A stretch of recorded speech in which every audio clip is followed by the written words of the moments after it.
अब एक बात बताओ आप, पुलिस आज की तारीख में इतनी कमजोर नहीं होती कि किसी घटना को राजफाश ना कर सके। अगर कोई वास्तव में संदिग्ध घटना नहीं है, क्लियर कट घटना होती है, अब तक पुलिस पता लगा चुकी होती है कोई ना कोई में संदिग्ध स्थिति तो है। अब जैसे बताया जा रहा है, हो सकता है ऐसा ना हो और पुलिस को इस बात का पता भी हो असलियत में कौन है क्या नहीं है। धीरे धीरे रुक जाएगा, पुलिस मजबूत है, पता कर ही लेगी। जो असली दोषी है उनके ऊपर हमला भी होगा, गिरफ्तार भी करेगी।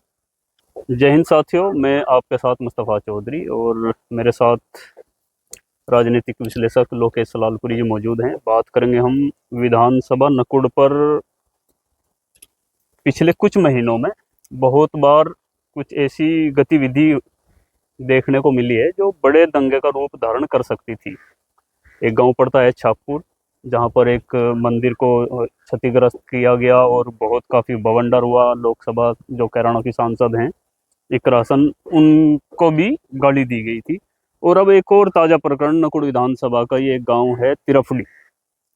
तिरफड़ी में एक पोस्ट को लेकर एक मलिक समाज के एक लड़के ने कोई पोस्ट करी आपत्तिजनक, कोई धार्मिक मुद्दे को लेकर, और उस पर फिर एक गुज्जर लड़के ने आपत्ति जाहिर की और फिर मार पिटाई हुई, पंचायत हुई और पंचायत में फिर गोलियां चली और छर्रे लगे। अब इस मुद्दे ने भी काफ़ी तूल पकड़ा हुआ है, तो इसी को लेकर हम बात करेंगे। लोकेश जी, पहले तो आपका बहुत बहुत स्वागत है। बहुत बहुत धन्यवाद मुस्तफा भाई। तो जो घटनाक्रम नकुड़ विधानसभा पर, आप छप्पुर की घटना को देख लीजिए, किस तरह से बवंडर मचा, एक बड़े दंगे का रूप धारण कर सकती थी, ऐसी वो घटना थी। और अब ये तिरफड़ी, तो कैसे देखते हैं इन दोनों घटनाओं को? अगर एक लाइन में कहूँ तो, बल्कि एक शब्द में कहूँ तो दुर्भाग्यपूर्ण। ये स्थिति अगर आपको याद हो, इस तरह की स्थिति लगभग बनाने की बहुत कोशिश हुई थी गंगो क्षेत्र में, जिले सहारनपुर में ही पहले, जो 2012 का दंगा फिर मुजफ्फरनगर जाके हुआ था जी। यहाँ बहुत प्रयास हुए थे। पहला प्रयास दूधला में किया गया था, रांगड़ों के और गुजरों के बीच में, फिर देवबंद में प्रयास हुआ था, फिर यहाँ भी इस क्षेत्र में घटनाएं हुई थी।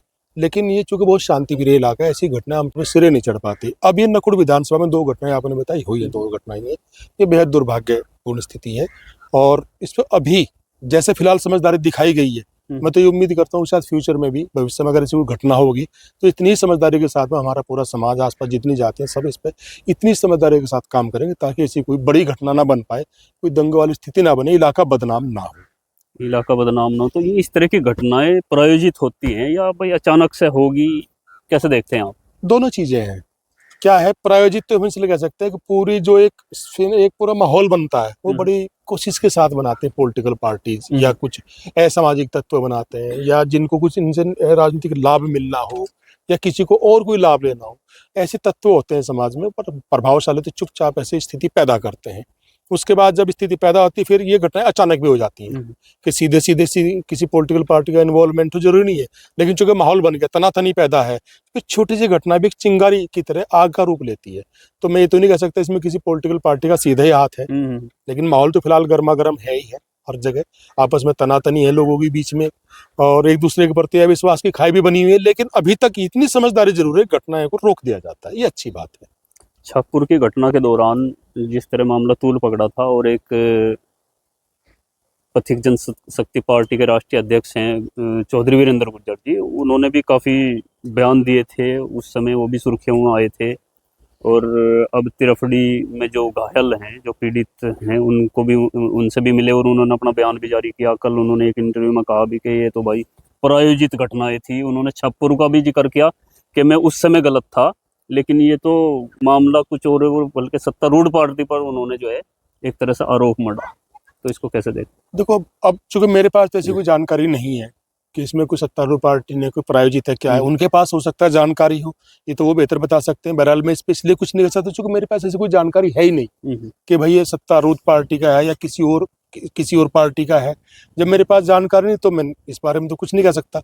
अब वीरेंद्र सिंह को बेहतर पता होगा भाई, उनके पास जानकारी, चूंकि सत्ता वो एक पार्टी के वो भी है, कुछ जिम्मेदार पद पे भी है किसी पार्टी के, वो हो सकता है उनके पास कोई जानकारी, इसका उन्हें खुलासा करना चाहिए कि क्या प्रूफ है, कैसे उनके पास जानकारी है, क्या क्या किसने कैसे किसी, उन्हें खुलासा पूरा करना चाहिए। लेकिन यूं ही मैं फिर कह रहा हूँ, चाहे वीरेंद्र सिंह हो, चाहे मैं हूँ, चाहे कोई और हो, यूं ही खाम का हवाओं में नहीं बात छोड़नी चाहिए कि माहौल खराब नहीं होना चाहिए। उनके पास अगर जानकारी है तो उन्हें पक्के तौर पर बताना चाहिए समाज को, फला फला आदमी ने ये हरकत की, इसलिए घटना हुई है, अदरवाइज फिर मुंह बंद रखना चाहिए। उन्होंने एक सवाल छोड़ा है तिरफड़ी घटना को लेकर के कि भाई एक पक्ष मलिक थे और दूसरा गुर्जर पक्ष था, जो भी विवाद रहा हो, किसी की भी गलती रही हो, बाद में वो पंचायत में मामला सुलटाया जा रहा था।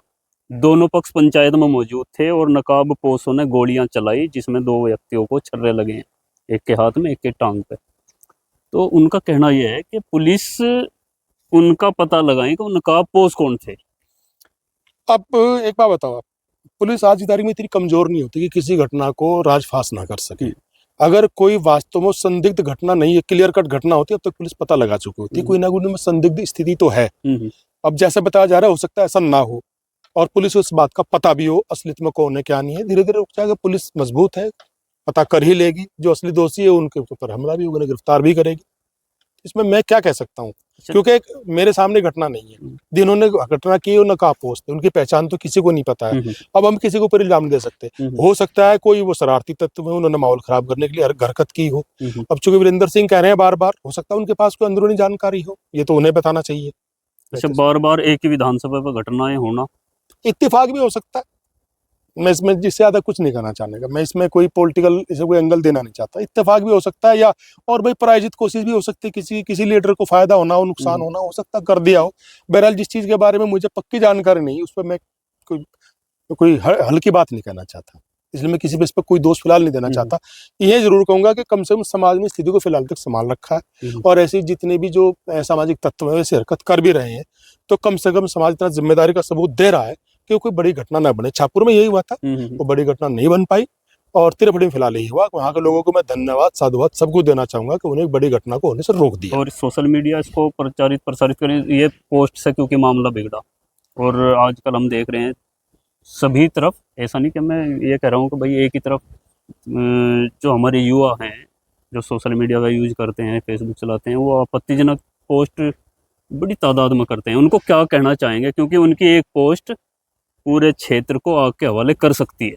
देखो, इस पर तो पुलिस प्रशासन को भी शिकंजा कसना चाहिए। हालांकि उन्होंने अभी कल ही मुझे मालूम हुआ कोई ऑपरेशन मनगढ़ करे कुछ लागू किया है यहाँ की लोकल सहारनपुर पुलिस ने, और उम्मीद है शायद उस पर लगाम भी लगेगी। इस तरह की पोस्ट पर लगाम लगनी चाहिए, और मैं आपके चैनल के माध्यम से बहुत लोगों को बताना चाहता हूँ, सभी लोगों को, खासतौर से युवाओं को जो इस तरह की पोस्ट खासतौर युवाओं को, कि जो सोशल मीडिया है ना, जो आपका फोन है, ये एक ऐसे पिस्तौल की तरह है कि जिसके हाथ में होगा वैसे रिजल्ट देगा। अगर पिस्तौल किसी गुंडे, अपराधी, हत्यारे के हाथ में होगी तो हत्या करेगी, असामाजिक घटना अंजाम देगी। यही पिस्तौल अगर किसी पुलिस के हाथ में होगी, यानी समझदार आदमी के हाथ में होगी, तो उसका सकारात्मक परिणाम भी आएगा, सुरक्षा करेगी।